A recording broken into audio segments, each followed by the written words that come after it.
بسم الله الرحمن الرحيم والصلاة والسلام على أشرف المرسلين. Warm welcome to all of you to our 6th Diaspora International Conference. I'm very sorry for the late start of this event, and I think some people have already been fatigued from the last 3 days. But we have many people in transit. Some are traveling right now, and early morning traveling in central London is a little bit difficult. And many people, I think they haven't been here last 2 days, so they will be joining us anytime. But we need to start, and just few announcements I'm going to make. But before we do that, just more of housekeeping issues. But I'm sure you all have witnessed in the last, I think, couple of weeks, we have this massacre in Sudan. Many people lost their lives. And this has been hugely condemned, including the United Nations itself, what happened in Sudan. So we would like to ask you kindly to stand up for 1 minute silent in respect of those who they lost their life in Sudan last 2 weeks.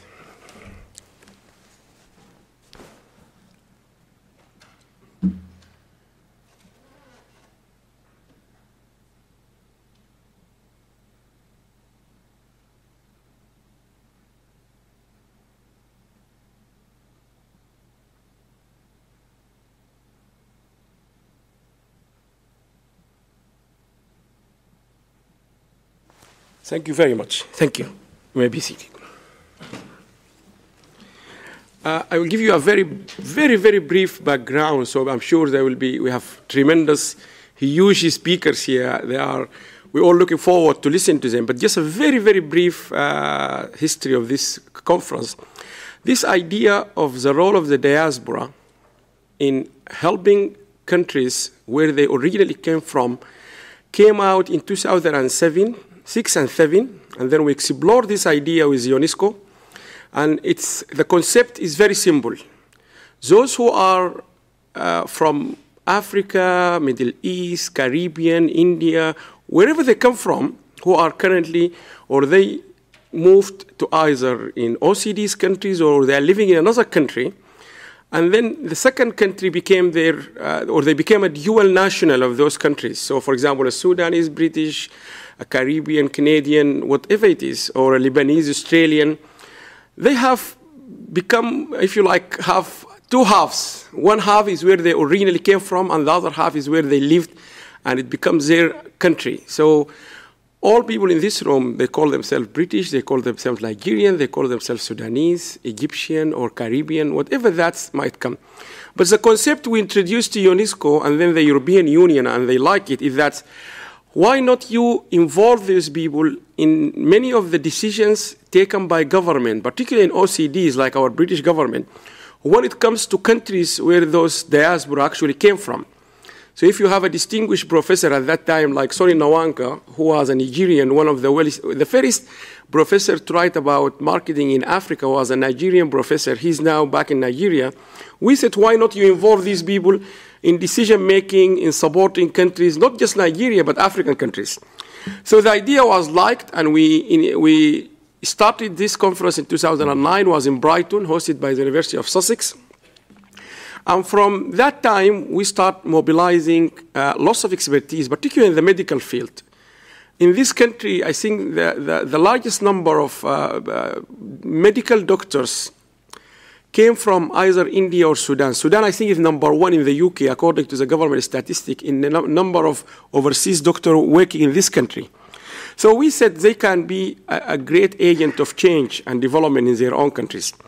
So it started as an initiative, then it became a conference. And in 2016, many people suggested, why not we join this conference with the annual conference of WSD, the World Association for Sustainable Development. And we had the first joint one hosted by the University of East London, 2016. And then last year, it was hosted by the United Nations in Geneva.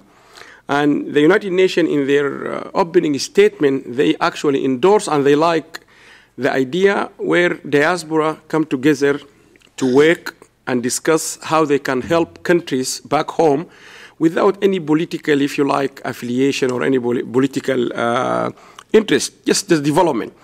So moving on, I have been invited to go and present this in Sweden, in many other countries. We presented it to the World Bank, and it's becoming a very good idea where people can actually come from different backgrounds to discuss it.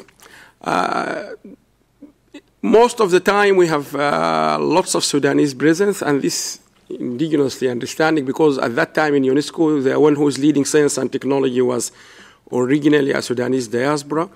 The Said Walid Academy was also led by a Sudanese British. So it just happened, the network is spent more within the Sudanese community. But for the last, 4, 5, 6 years, for example, like Rudy Bates, he has been a tremendous asset for this conference. He talked a lot about Jamaican and Caribbean. We had many people from Syria, Uganda, Nigeria. Even Boko Haram issues were discussed in 2016 by a distinguished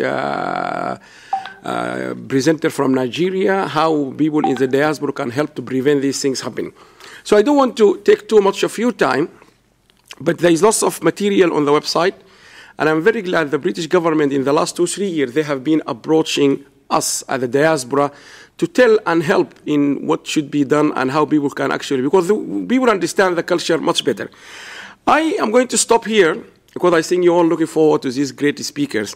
I'm going to start by introducing, shall I call you a celebrity, Geoff, or that's we are very pleased to have him with us. He's an inspirational, before I give you a couple of his titles, but he is an inspirational speaker, particularly for young generations. Let me start by the more exciting one. Many young actually are coming to watch you. He was the world champion in karate, right? But you're not going to do anything in karate today. No. Okay. Geoff is the chair of governance of the University of East London, and I'm sure all are very pleased he is doing that job. He is a champion and a leader in campaigning for youth, and I think there's lots of people already talk to me. They want to talk to him. So young people are very much inspired by him. He is someone who can actually deliver a message which will inspire and move many of the young generations. But he's not going just to restrict it to young generations. I'm sure it's going to be an inclusive talk. So I don't want to talk too much. The bio is there, and all these videos will be available. And Geoff, the floor is yours. When I address audiences of a global diaspora, I'm always on the basis of what does diaspora mean? Look at the very reason that we have our own personal and professional journeys and experiences. I want to sow a seed of thought, something that I was exposed to in 2002 when I took a number of young people from Manchester to South Africa and the Apartheid Museum. And we went through an experience where those who looked like me went through the white entrance, and where those who didn't look like me went through the black entrance. And in one of the etchings on a cave wall, it said, "Africa is the birthplace of civilization. We are all Africans." And it profoundly impacted on the young people, but also upon me. Because when we talk about diaspora, I think we need to look at the value of the continent that is Africa, and why, however it is depicted or however it is projected, we understand the rich currency that that continent represents. I was speaking to my fellow speakers earlier, and we wanted to know why there was nothing ever positive, really positive, that is presented by whatever media entities about the continent. Why is it we don't see something that truly represents a diaspora of potential, hope, and opportunity? So I want to tell you a story, because African culture is ultimately enshrined in the ability to tell a story, because I believe stories can tell and change and motivate and inspire an aspiration of hope and the realization of that hope into opportunity. Young people have been very much part of my life's work. I also want to leave with you the notion that I believe that sport and the arts are a vaccine and an antidote in helping to heal society's ills, injustices, providing a common ground of purpose, culture, and even mutual respect that can transcend continents, irrespective of what you look like, where you come from, what you believe in, what you sound like, or what your lifestyle choice is. I also want to present to you the notion of a model, a framework, that allows us to really get to grips what I believe is one of the most significant challenges that we face as a diaspora. How we are able to make a sustainable developmental goal of educational attainment, mental, physical, and emotional development that leads to civil and civic society working in a cohesive light so that the environment, the climate, the culture can shape well-rounded global citizens with rights and responsibilities that are ultimately underpinned by vocation, training, employability, and entrepreneurship. Our young people have never been more ambitious. They've never been more hungry for success. The interactive world, the digital world, the artificial intelligence is something that presents a vision that they feel they can grasp, that is something they should be afforded the opportunity. But in many respects, it is considered almost a hologram, something that we can see but not even touched, felt, and tangibly realized. We have a first world, a third world, a developing country, a non-developed country. Young people do not see that anymore. They see their ambitions and their hopes realized by those of us who have the ability to empower them. So I entitled the Future Strategic Vision of Sudan's Sustainable Development because they are an African nation and they are already achieving world attention and focus on the democracy, the rights and responsibilities being afforded or not afforded, but where education from school further to higher is being seen as something as a fundamental human right.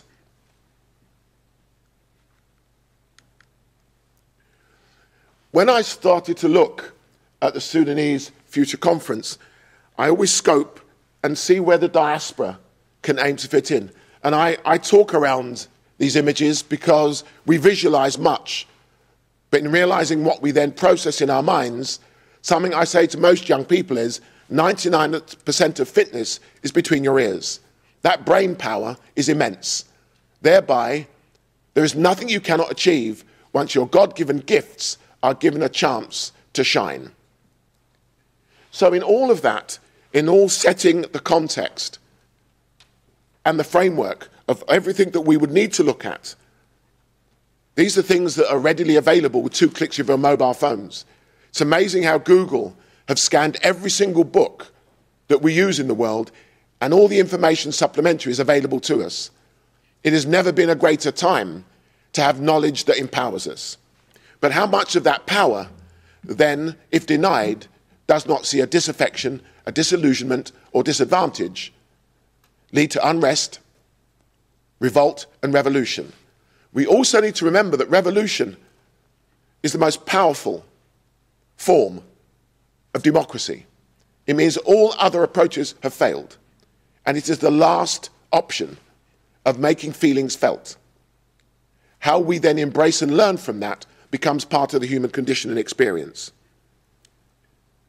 But young people are at the very heart of protest. They always have been. They always will be, because they're fearless. They have the spirit, the energy. They have the gifts. They have the ambition, the hunger. So it's how we channel that energy, how we focus that energy, how we allow them to develop individual and self-discipline, to be collectively responsible and contribute positively to their communities, their society, and the global diaspora as a whole. The sub-regional context is equally there for us to see. The African Union is our geopolitical trade bloc. How much are they engaged with what young people can do and how wider society can benefit as an intergenerational ecosystem that is sustainable, developmental, and has goals? And what does that look like for a 10-year cycle by which these goals are aiming to be realized? Recognizing that in 2000, the Millennium Development Goals were for the African continent. So we should have progressed significantly from 2000 through to the present. But what is the roadmap? What are the milestones? And how do we measure the impact of outputs and outcomes? This is language for academics that I've learned, because I'm autodidactic. I'm untouched by academia. I'm from the School of Hard Knocks, the University of Life, and I have a degree in common sense. I asked some academic minds at the University of East London to develop me a degree in common sense. It's 18 months on and I'm still waiting. But in the real world, all of our diaspora have the emotional intelligence. They have that ability to think on their feet, be creative on their feet, to innovate, and bring about sustainable and survivable day-to-day existences that means that they would be able to compete if given a level playing field. But the UN 2030 the 2030 Youth Strategy, I believe, should be aligned with the 2030 Sustainable Development Goals. We have to find alignment. We have to find an integrated and holistic approach that becomes a win-win-win for everybody. Sport.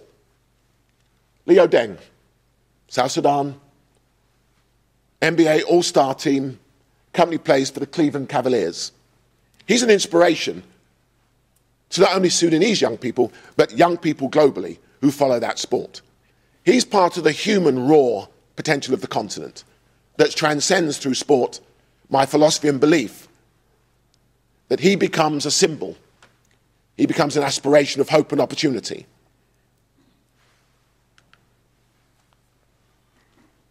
Ayman Mao, rapper, lived in exile in the USA.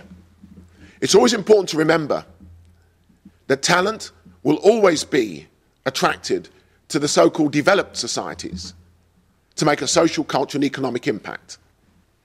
But what impressed me with this young man is that he returned to Sudan for the pro-democracy votes.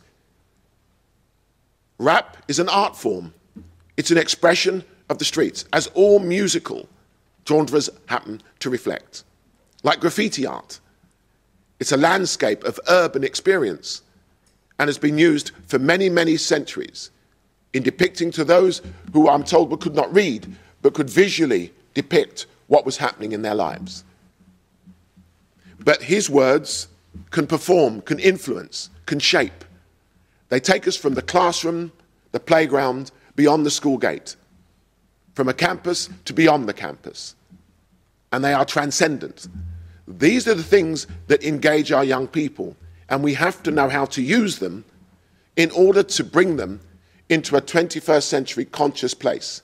But everything from the past into the present shapes the future. And it must be intergenerational. It is one of the diaspora strengths, but we are becoming disconnected.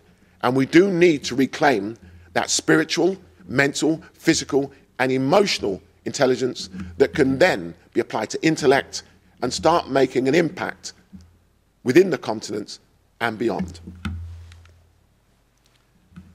This is me. Karate was a discipline. It was a curriculum for life. I am the product of two parents from the Caribbean, Guyana and Barbados, Stanley Beresford Thompson and Violet Adriana Thompson. My mother is 90 this weekend, so I'm putting that out to everybody because I'm a mummy's boy. And she is an extraordinary woman. And for those who don't understand the value of our women in the Sustainable Development Goals, are deluded. If we look throughout the diaspora, our women are at the very forefront of ensuring that our community, our families, and our societies are where they are. Gentlemen, we are simply the enablers. We do what we're told to do, and if we do it well, we as a diaspora can start to survive. My father fought in the Second World War. He came to Britain pre-Windrush, and he settled in Wolverhampton. My mother joined him, encouraged by this country, to become a nurse, to rebuild the mother country. I was the product of their union. But like life and a diaspora, we overcome the challenges and life changes that unexpectedly can throw us off course. My father died when I was at the age of 7, and my disaffection started then. I was very angry that he had left us sooner than he should have. But he was a community leader. And for those who were to migrate to this country, he was someone who helped them to settle in. Because it's so important as a diaspora, we adapt to our environment. My mother, as a young widow, would not be able to retain the house that he had managed to achieve as a black man in 1963. because women could not have a mortgage. They had no status. So she moved from Wolverhampton to the East End of London, where I learned that the colour of my skin was something I had no option. I could not change that, and I didn't wish to. But my accent changed very quickly, because there is always a reason for people, through their ignorance or fear, to put you in a box or stereotype you. And stereotypes are for a reason. But as a diaspora, we can disprove what people tell us we should be on the basis of what we can become.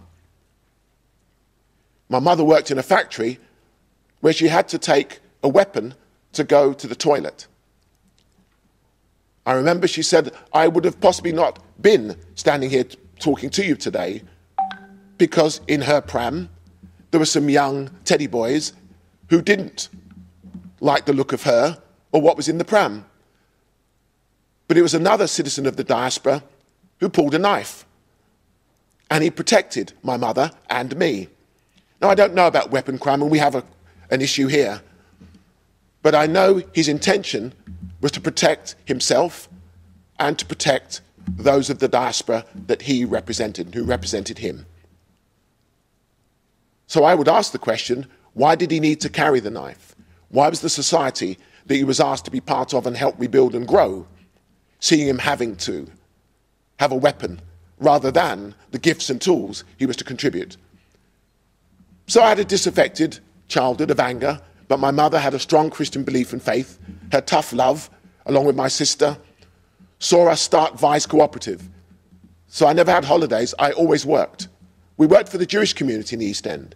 We cleaned their homes, we cleaned their toilets, we cleaned their taxis, we cleaned their factories, but I was very independent.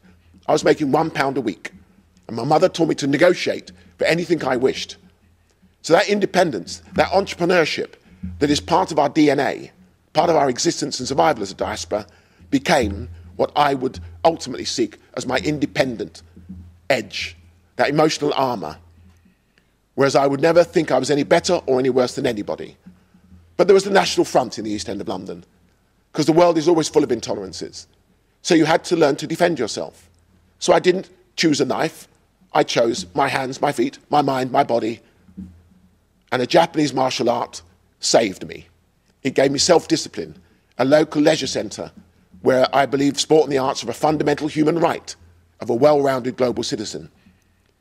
And I immersed myself into a culture that was not a culture I was used to, but there were very many cultures that trained in that karate class at the Michael Sobel Sports Centre. Mr. Kobayashi was Japanese, he couldn't speak English, but it was a common language. You led by example. Your skills and talent progressed. I had a target, I had goals, they were developmental. I achieved my black belt in 18 months, unheard of at the time. But isn't it so much about what we put in, not guaranteed as to what we might get out? But I'm the development of a community, a diaspora of a community, that all played their part in ensuring that the messages, yes, the values, the discipline, we as a diaspora have to be disciplined in our habit, our rituals, our culture, our heritage, because they are being lost. They're not easily accessible with the flick of 2 thumbs by our young. But karate grounded me. My mother gave me a life expectancy of 18. I'm now 61. Something worked. But then all of a sudden, a curriculum for life became another twist and turn of an opportunity. And I always say I was first and foremost a martial artist.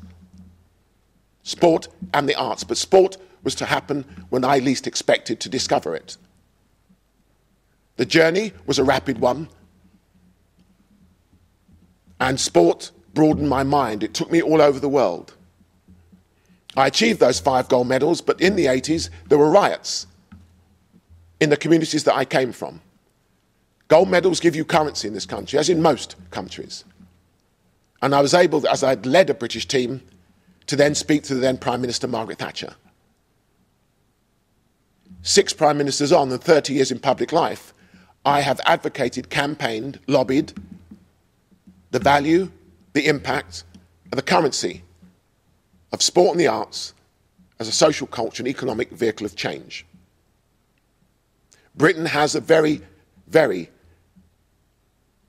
I suppose one would say, stellar reflection of diaspora who migrated post-war and have seen many of us distinguish ourselves in British flag colours. Our gold medals are synonymous. However, there are many of us who, without sport, would have been at Her Majesty's pleasure rather than her leisure. And by that I mean, instead of going to Buckingham Palace to be honoured, we'd go to the universities of crime, because without opportunity, we would channel that energy in a negative way. This is the face of a young 14-year-old schoolboy, because it was during my time in public life and on my way to Hollywood, I ended up in Manchester. In life, whatever you think you might want to achieve, when God's ready for you, he puts you right where he wants you. By the way, in Manchester is where I won my first British title. Mossad was an area I knew of, but was to realise would take me back many years later. But Benji Stanley was a 14-year-old schoolboy who was shot dead on the streets of Mossad. He was a schoolboy of great potential. He played basketball, like Leon Deng. He was good at school, and he had a healthy outlook in life. But he became the victim of another generation of disaffection who were failed in their opportunity of educational attainment, a healthy attitude to life, and an opportunity of hope. I was part of Live Aid in 1985 with Bob Geldof, where sport was on the periphery. And when I launched the Youth Charter, because I realised that he and other young men in particular were not getting the opportunity I had, I decided to do something about it. Not many people argue with me when I have intent on purpose about something I think needs to change. So, I launched a Charter of Opportunity at Wembley. A very diverse diaspora of everybody. Manchester were bidding for the Olympics, a northern city looking to put itself on the international stage. The bidding, hosting and legacy of major games is an AGM. It's a global opportunity to review and reflect how we as a global community coming together are providing the equality of hope and everything that would relate in the ecosystem of everything that a global event can represent.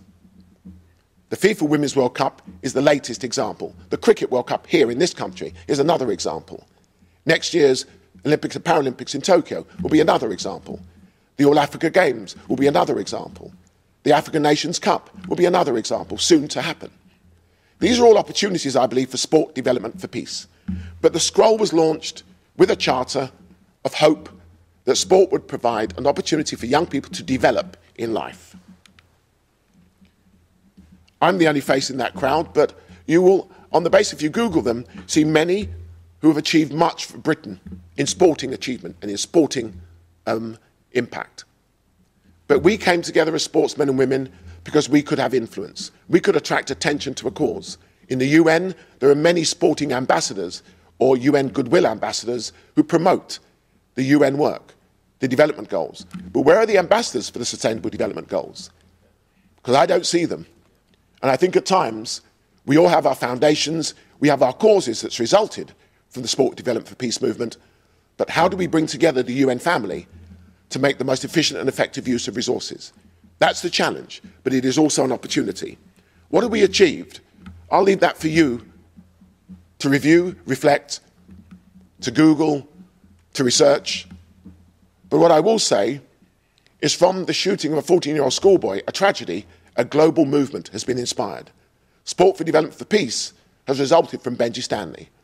So I always ask that you remember him, because like Stephen Lawrence, who equally brought a global diaspora issue of an intolerant and racist at times world and country, is that when injustices are afforded, they must be addressed. And the late President Mandela, in 1996, when he came to South Africa, to Britain for a state visit, not as a terrorist, but as a president, he met with the Lawrence family, and by his gracing of their issue, took it to a global stage. The Stephen Lawrence Day this Easter is the culmination of that campaigning, of that struggle. Another young boy named James Bulger, all in the spate of that January 1993, 4 months of activity. But as I launched that charter, I was to go to South Africa for the Vision for Sport in the post-apartheid South Africa that was to see the Rainbow Nation realised. And the late President Mandela was a genius. He wanted sport and the arts to give the country a chance to breathe, whilst he would put in place the reform that he would exemplify in tolerance, forgiveness, but at the same time not compromising what it had taken to liberate South Africa, and many that have been realised. Our timeline is an incredible one. By the way, we have done this with Ubuntu, the indomitable human spirit. By me, through we are strong. We've had $1 million in 26 years. Do the maths. It is about people, personalities and relationships. Despite whatever barriers you're given, whatever hurdles that you encounter, our diaspora is strong on the very nature of our resilience and our ability to be creative, but interdependent on each other. It has to be intergenerational. Our young people will not survive unless we have the wisdom of our elders. Our elders will not survive if we don't have the energy, the dexterity, and the good grace of our young. Sport for Development for Peace has now been since 2000, and I wish to pay tribute to the late Kofi Annan and the late Dame Mary Glenn Haig. Kofi Annan was an incredible athlete, but understood sport in how it shaped and developed young lives. In 2000, as the then UN Secretary General at the 2000 Sydney Olympics opening ceremony, he met Dame Mary Glenn Haig, a woman of incredible, equal edge and energy to see just causes fought for and realised. She was the first IOC member to be a woman, joined by Princess Anne, and to represent Britain within the IOC movement. She was also a founding trustee of the Youth Charter. She did much for health and public health at Royal Brompton. She competed for Great Britain. But she had a strong sense of service. And she came on the streets of Moss Side, Los Angeles, Soweto, all over the world, a distinguished dame of Her Majesty's honour and grace, and she inspired much that was to see by their conversation in that opening ceremony, the UN Office for Sport for Development established. It closed in 2017, and we campaigned hard. It is now back in Geneva under Sport and Humanities. But we believed we needed a model, a framework, that could deliver the Sustainable Development Goals, where you chose any of the 17 to reflect your own local, sub-regional, national or international effort, because it is only with a model, a cultural framework, an impact matrix, that research projects start to give institutions like the World Bank, the EU, the AU and the other global trading blocs an understanding of how we socially, culturally, economically make things happen, make things sustainable, make things credible, so our young people actually believe us. Because at this moment in time, they don't believe this world is for them. The climate has changed.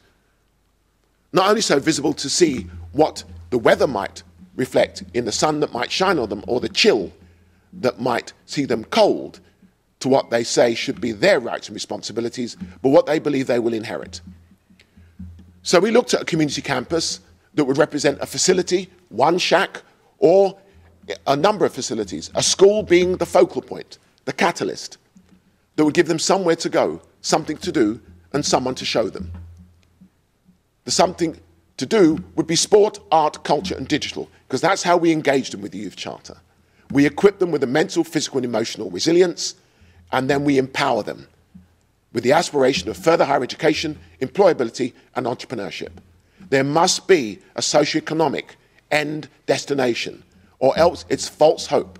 And they're too smart, they're too clever, and they have to step up on us. They know if we're telling them the truth. And the truth in this instance will set them free. But the critical element to this is someone to show them. Social coaches, people who can tell them a story, who can provide a consistent relationship of trust, confidence, and respect. This is a campus that we believe Engage, Equips and Empowers provides something by way in which we can sustain, map, track and measure, and provide the evidence of our effort to convince anyone in whatever continent, whatever community, that an investment, not a donation, young people are not a donation, they are an investment, they have a return, and it can have a multi-layered, multifaceted effect in everything that we do. I looked at a Youth Charter Sudan Sustainable Development Legacy Cultural Framework. It's there for those to review and reflect on at a later stage.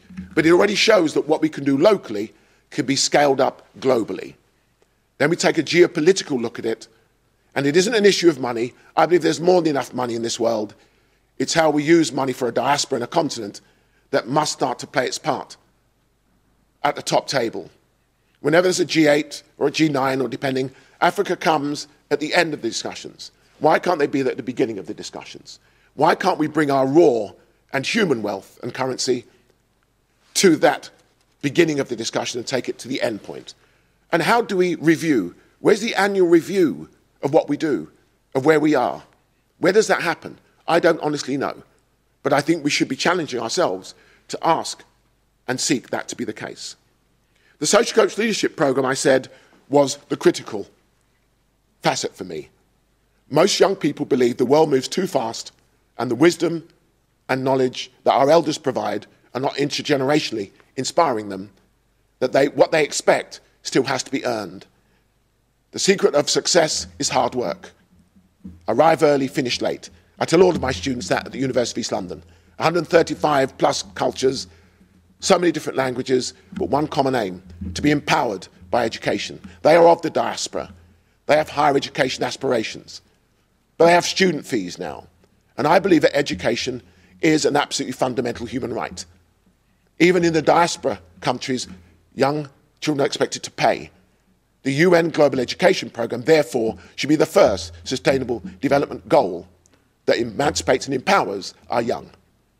We must give them free education. It is affordable, it is achievable, and there is a win-win-win for everybody. But the social coaches are the everyday presence. They keep us grounded. They develop that relationship of trust, confidence, and respect. The social coaches are people who shaped me. I was brought up by the diaspora. I looked for inspirational leaders who would give me some sense of purpose. My mother was the woman, but I needed someone related to me and looked like me and that I could relate to. But sport transcends. So a Bobby Charlton could inspire me, a George Best could inspire me, the late Arthur Ashe could inspire me. Anybody who was looking to achieve something. But the late, great Muhammad Ali was the greatest inspiration. Arthur Ashe did much for sport development for peace. He was the first UN ambassador of true currency and worth. And a lot of the youth charter's work is inspired by him. But Muhammad Ali had something that he could do in the ring and out of the ring. He could walk his talk. I was to meet him in the 80s. It was a spiritual experience. I was to end up working with his legacy as early as 2005. And the Muhammad Ali Center for Peace and Justice in Louisville, Kentucky, is one of the most inspirational experiences for our global community of diaspora. It's amazing how he's transcended from the 20th century into the 21st century, an intergenerational story that everybody can tell. But his values are something that are truly diaspora global. Confidence, conviction, dedication, giving, respect, and spirituality. These are not exclusive to anybody, but they are universal. So our social coaches deliver a small number of hours a week, because that's all I would need. And we've taken this social coach leadership program on all 5 continents. But the one thing I'm most proud of with the Youth Charter is that we are visibly invisible. We're not here to develop an empire. We're here to develop an empowering movement that is social grassroots development, performance, and excellence. It comes from the community up. It meets those at the top, and we meet in the middle, and we find common ground. And we facilitate, and we broker, and we enable, and we host. And we never, never, never, ever give up on our young people. Every single life is priceless. Therefore, if it's priceless, why do we put a cost on it? In this country, it is £7,000 to educate. It is over £64,000 to incarcerate them into the University of Crime. It therefore is a socio-economic argument that we must heed, understand, and appreciate. Our Youth-Wise programme is education through sport and the arts. We can deliver the whole education curriculum through sport and the arts. These will be digital tools that will put onto digital platforms for free, because everyone should be able to access it. And if it can't be digitally accessed, we'll put it back into paper. Because everyone said we'll no longer have books, we will read everything digitally. I believe we're going to come back full circle. We're going to want paper. We're going to feel and touch and create and write. I have a son who's a professional boxer. He went to sign his contract recently, and he took 2 minutes to think about it. I went, Jordan, what's the problem? He went, I can't remember the last time I used a pen. I used my thumbs. It's something worth remembering, that we allow our young to remember the software between their ears will always supersede the artificial intelligence. There must be balance. There must be perspective. Why Sudan meant so much to me, and when I was invited I had to be here, was Julie Jandy was at Salford University in Manchester, Salford. She came to the Youth Charter for intern experience. We gave her the tools that a social coach, a social professional, someone who can administrate and project manage, and a social broker, someone who can build relationships. She did just that. She participated in our intern program because the Youth Charter year on year, because we don't pay our staff, nobody is paid at the Youth Charter. We contribute the greatest currency of our knowledge, wisdom, experience, and commitment. So the students challenge us. They bring the innovation, the creativity. She completed her master's. She charted the programs. She's back in Sudan. I'm trying to find her. I get the odd message through the media platforms. And for those of you who know how many platforms there are, I try not to spend too much time on them because they can distract. But she's doing fantastic work. She's doing inspirational work. And whatever she needs, she gets. Because they are the future leaders. They will inherit what we give to them. This is our Youth Charter global call to action. Every 4 years of every Olympic and Paralympic Games, that's where we do our review, our reflection. Is it working or isn't it working? And there will be a report available for you to review why I believe that next year in Tokyo, we should be doing the same. What are the Sustainable Development Goals doing on the bidding, hosting and legacy of major games for sport, for development, for peace? 5 continents, 50 community campuses, 50,000 social coaches, 5 million children and young people benefiting from that approach. When I first tabled and presented this at the House of Commons, just across the water, the Speaker, John Bercow, is becoming globally known for what he's doing by way of bringing objectivity and fairness to a process. Now, as a diaspora intergenerational reflection of what you see here in this green and pleasant land, I don't know what's going to happen there, but I do know this. The diaspora will continue to enrich. I go there this afternoon to acknowledge Windrush, my father and my mother, and so many who bravely made the journey. They weren't welcome, although they were invited. So I stand before you as a product of all of you. Never, never, never, ever give up on our young. We too were young. Remember what it was like. Remember what we will give to them and upon whose shoulders they stand upon. So our diaspora is your diaspora. Your diaspora is our diaspora. We are a diverse, rich currency. So I don't see how we cannot flourish and we cannot thrive and our young not be the reflection of all of our efforts. So I've shared a charter, a journey, a story, because that's what we do. We inspire our stories. And all that I share with you by next year becomes a movement. Not an industry, a movement. Late President Mandela said, vision without action is but a dream. Vision without action is merely passing time. Vision with action can change the world. But we must have a plan. We must stick to that plan. We must not be afraid to tell the truth to power. That way we empower every single aspect of all that we do and all that we represent. I found our philosophy from Many Adu, who was the former executive director at UNESCO. But sport is an order of chivalry, a code of ethics and aesthetics, recruiting its members from all classes and all peoples. Sport is a truce. There were times when the Olympic Games opening ceremonies saw the end of conflict. So the Olympic truce should be brought back. They shouldn't be an excuse to start a war.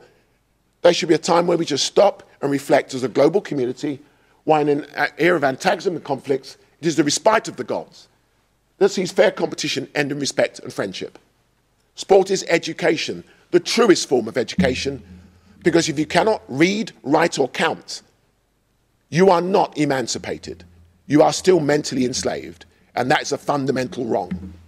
but it develops character, the characteristics that you have a God-given gift and you should be able to use it.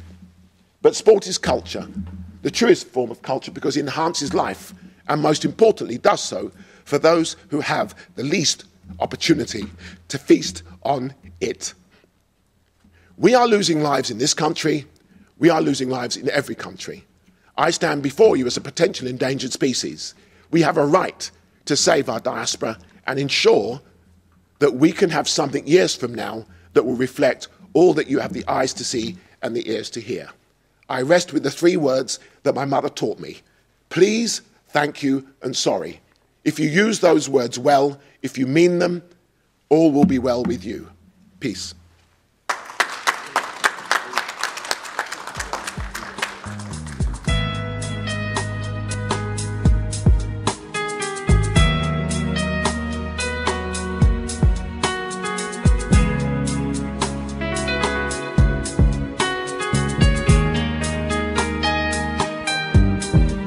بنحلم بفضاء أوسع، بنحلم بزمن أجمل، بلاد ميلاد،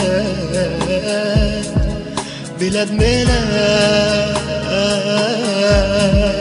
بنحلم بفضاء أوسع، بنحلم بزمن